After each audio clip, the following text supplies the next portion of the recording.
Hello दोस्तों। हिंदी कक्षा में आपका फिर से स्वागत है। आज हम कक्षा 7 की हिंदी पाठ्य पुस्तक वसंत भाग 2 का पाठ 3 हिमालय की बेटियां का प्रश्न अभ्यास करेंगे। पहला प्रश्न है, नदियों को मां मानने की परंपरा हमारे यहाँ काफी पुरानी है, लेकिन लेखक नागार्जुन उन्हें और किन रूपों में देखते हैं?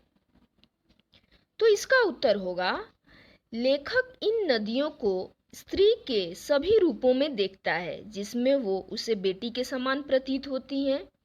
इसलिए तो लेखक नदियों को हिमालय की बेटी कहता है। कभी वह इन्हें प्रेयसी की भांति लगती हैं। जिस तरह से एक प्रेयसी अपने प्रियतम से मिलने के लिए आतुर होती है, उसी तरह ये नदियां भी सागर से मिलने को आतुर होती हैं। तो कभी लेखक को नदियां बहन के समान प्रतीत होती हैं। अगला प्रश्न है, सिंधु और ब्रह्मपुत्र की क्या विशेषताएं बताई गई हैं? तो सिंधु और ब्रह्मपुत्र की निम्न विशेषताएं बताई गई हैं। सबसे पहली विशेषता है कि ये दोनों नदियां ही महानदियां हैं और इन महानदियों में ही सभी नदियों का संगम होता है। भौगोलिक व प्राकृतिक दृष्टि से भी ये बहुत महत्वपूर्ण नदियां हैं। ये डेल्टा फार्म करने के लिए मत्स्य पालन, चावल की फसल व जल स्रोत का उत्तम साधन है। ये दोनों ही पौराणिक नदियों के रूप में विशेष महत्वपूर्ण है।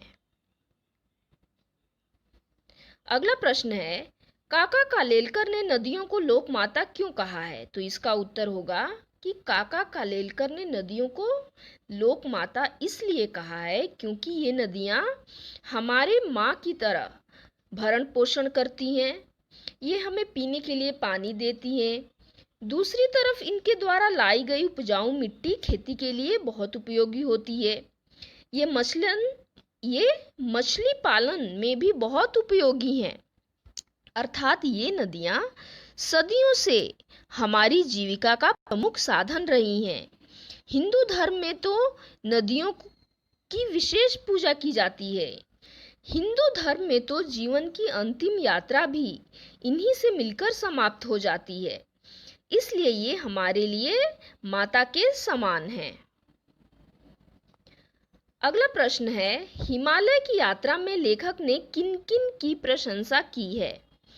तो हिमालय की यात्रा में लेखक ने सबसे पहले हिमालय की प्रशंसा की है।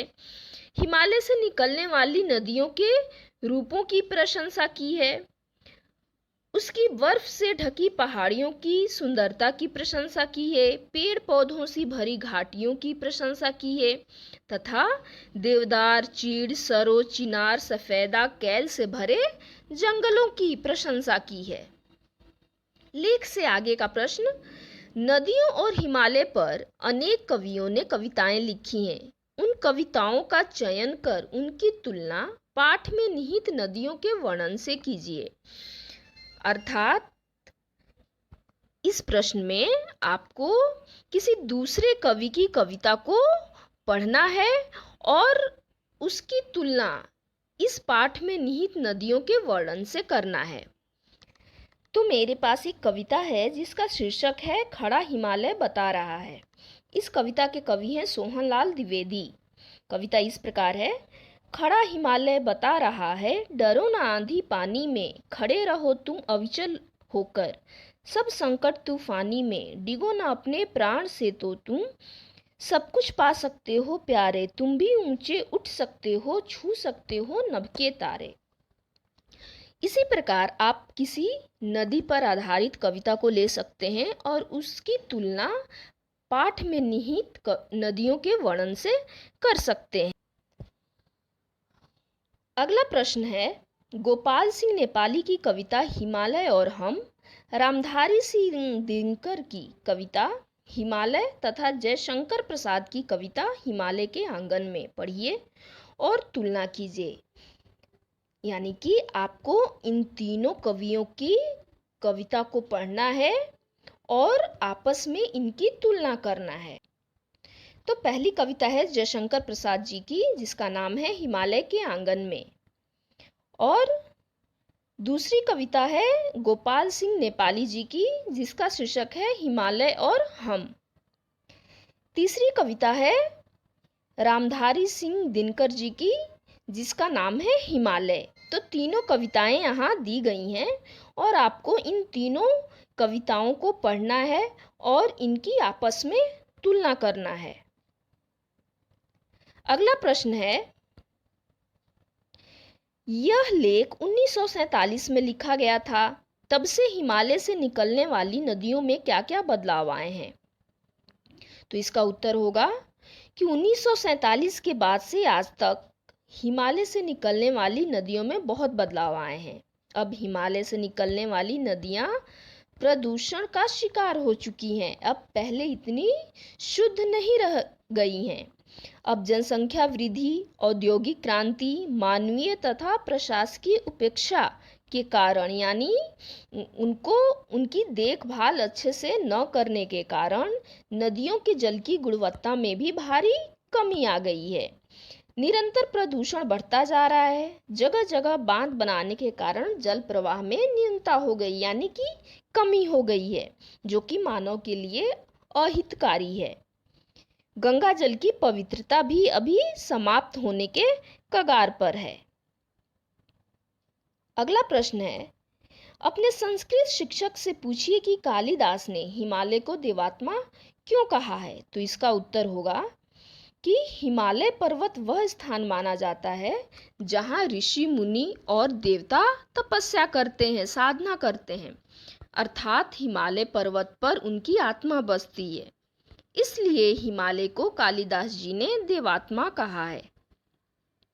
अगला प्रश्न है, लेखक ने हिमालय से निकलने वाली नदियों को ममता भरी आंखों से देखते हुए उन्हें हिमालय की बेटियां कहा है। आप उन्हें क्या कहना चाहेंगे? नदियों की सुरक्षा के लिए कौन कौन से कार्य हो रहे हैं, जानकारी प्राप्त करें और अपना सुझाव दें। तो इसका उत्तर होगा कि लेखक ने हिमालय से निकलने वाली नदियों को ममता भरी आंखों से देखते हुए बेटियां कहा है। यह बिल्कुल सही है, क्योंकि नदियों की उत्पत्ति हिमालय से होती है, इसलिए ये हिमालय की बेटियां हुई। नदियों की सुरक्षा के लिए निम्न कार्य हो रहे हैं। सबसे महत्वपूर्ण कार्य है नदियों के प्रदूषण से बचाना और उनके कटाव को रोकना, जल की शुद्धिकरण करना।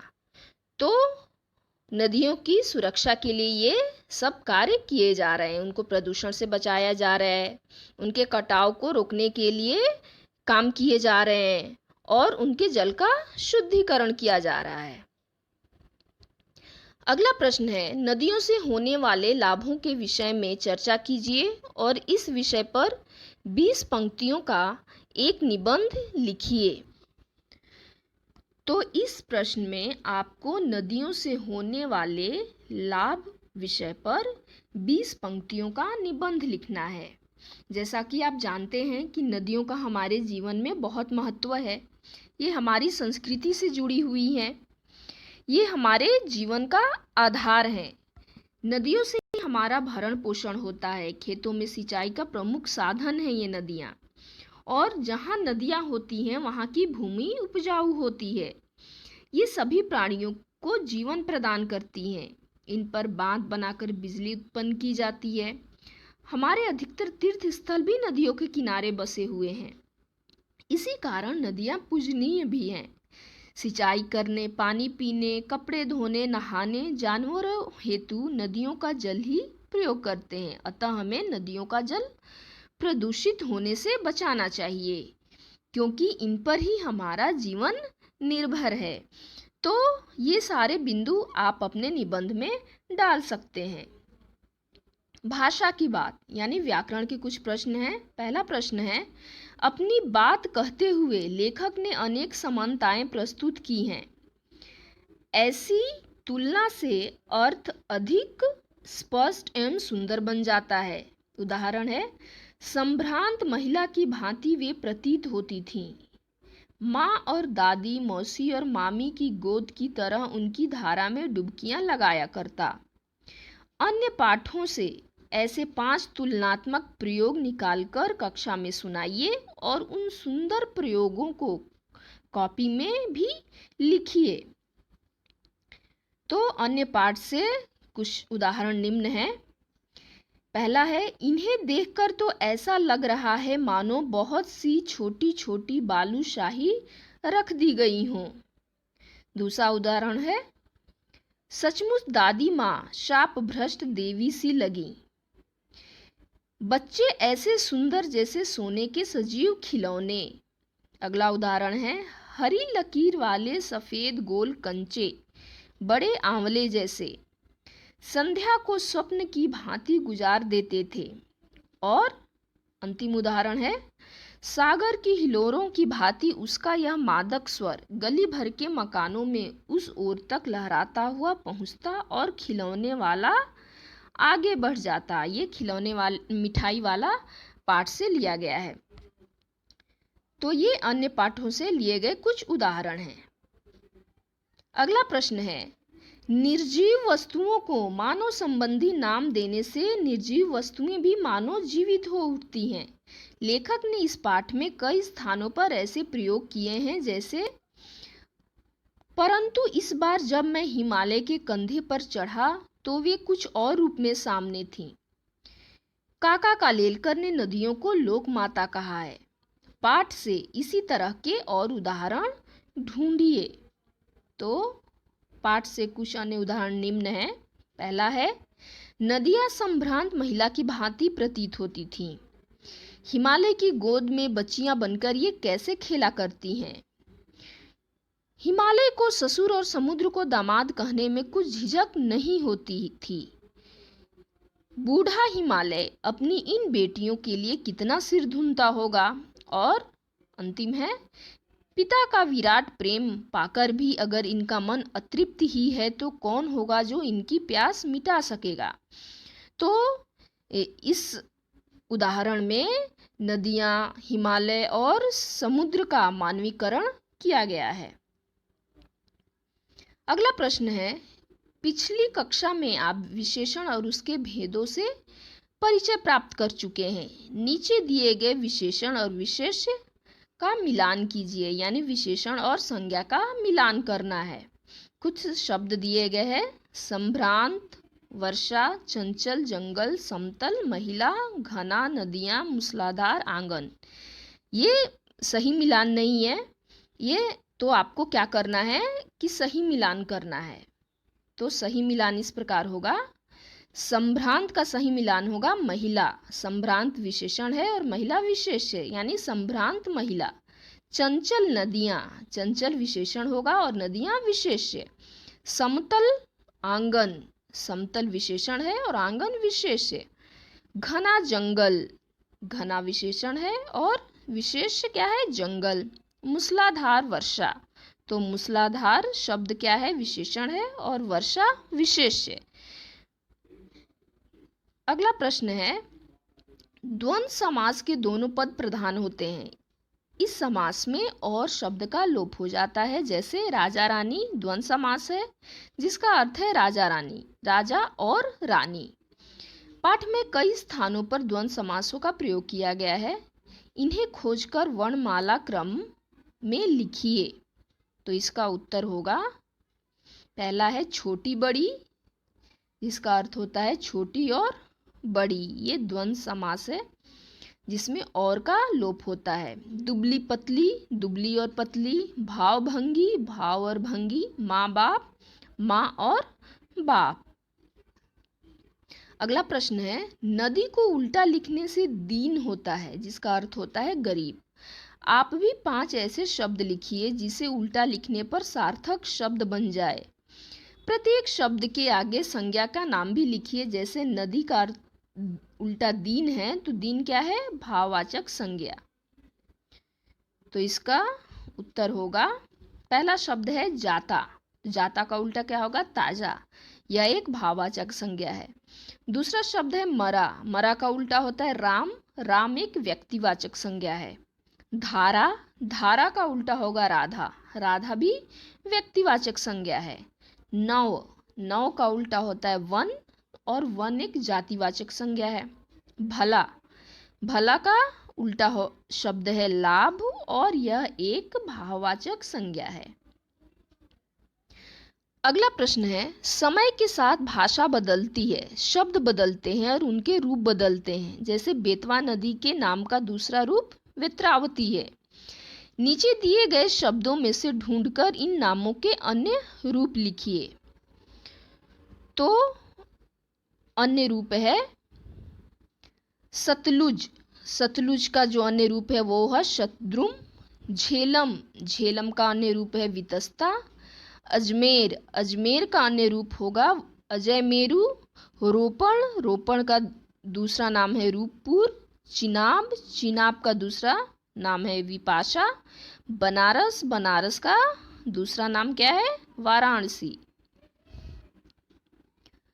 अगला प्रश्न है, उनके ख्याल में शायद ही यह बात आ सके कि बूढ़े हिमालय की गोद में बच्चियां बनकर ये कैसे खेला करती हैं। उपयुक्त पंक्ति में ही के प्रयोग की ओर ध्यान दीजिए।